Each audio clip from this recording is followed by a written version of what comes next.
the alpine start. Anytime I wake up at this hour, I just know I'm going to have fun. Well, either that or I'm going to the airport. But on this day, fun.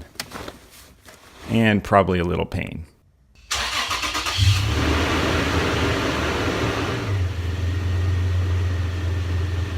This is Beyond Adventure.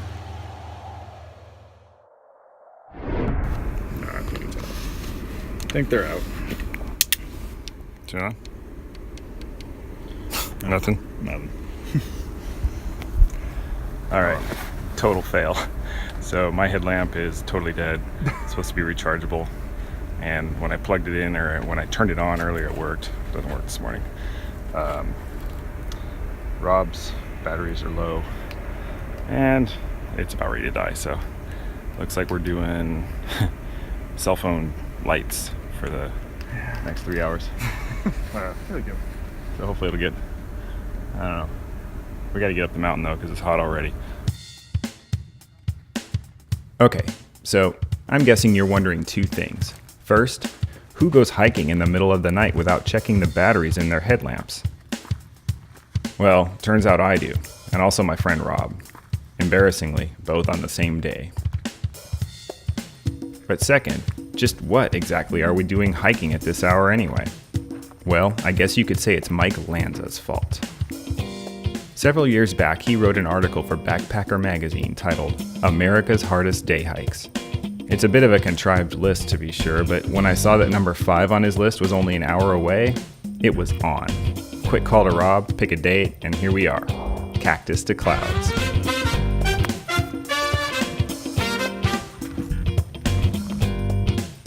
There's something about a lofty objective that just gets me psyched. And in this case, lofty means around 11,000 feet of elevation gain. To quote Mike, the trek to San Jacinto's 10,804-foot boulder-strewn crown is only 800 vertical feet shorter than the climb from Everest Base Camp to summit, and comparable to doing more than 1,000 flights of stairs. Start before dawn, because temps hit triple digits more than 100 days a year, and there's no water below 8,500 feet.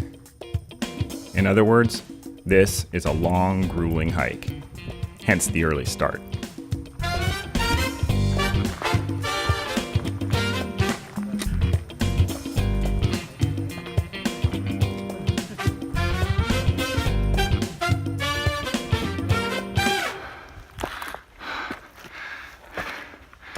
Okay, I'm not gonna lie, this is hurting.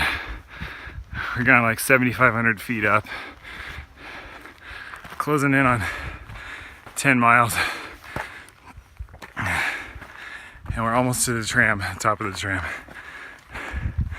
which sounds really good, and it's kind of like the milestone, you know, but then you still got the mountain after that.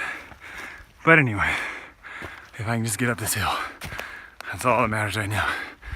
Hill, sit, eat. That's it. Hill, sit, eat. At this point, we had been hiking for 5 hours and gained almost 8,000 feet. Cliff bars and 5-hour energies can only take you so far. What we needed was the ridge.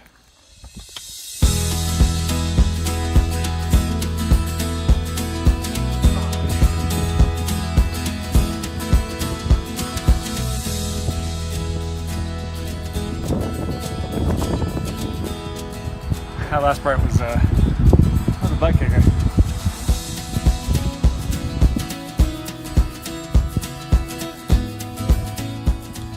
The funny thing about Cactus to Clouds is that once you hit the clouds part, you're inundated with tourists. The Palm Springs Aerial Tramway literally whisks people up from the desert floor and drops them high on the mountains.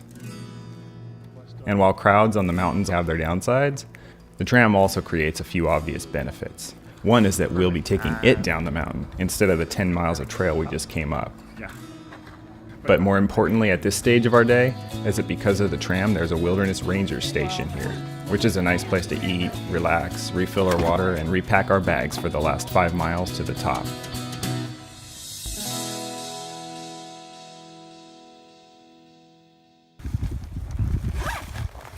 is this? You brought a book, dude? Yes, I did. Oh gosh, you're crazy, man. I'm gonna do 11,000 feet with a book. You know, Look at this. for when Brian like was way down the trail. I didn't even want to bring my wallet. Well, how much is away? I took my credit card and my driver's license out of my wallet and I put a rubber band around them to save ounces.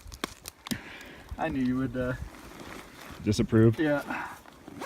A book. Awesome. Hey.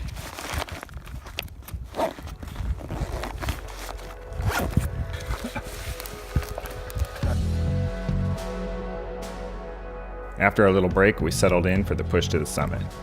For the next several miles, the scenery didn't really change all that much. Seriously, I wish I'd counted the number of people we passed from the tramway on up. There's a reason people say they want to get away from it all. And while we were definitely getting away from some, all was not to be had this day. These crowds were messing with my solitude. Selfishly, I was a little annoyed. And yet, as we neared the top, I didn't mind so much anymore. Sure, I wish we had the trail more or less to ourselves, but in the end, we're all putting in a good effort to climb a mountain, regardless of where we started. So getting close, Rob just had a cliff shot, and now he's like sprinting up the hill. We're almost, almost to the top, and Rob's like, "I'm going." I'm having a hard time keeping up, but I'm pretty psyched. Only a couple 100 feet left.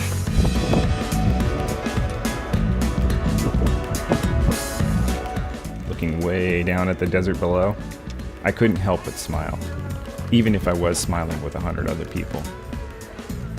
To climb this mountain from the bottom up is an experience I'll never forget, an accomplishment well worth sharing. Good job. Would I do it again? Definitely. But maybe on a weekday. Happy trails, everyone.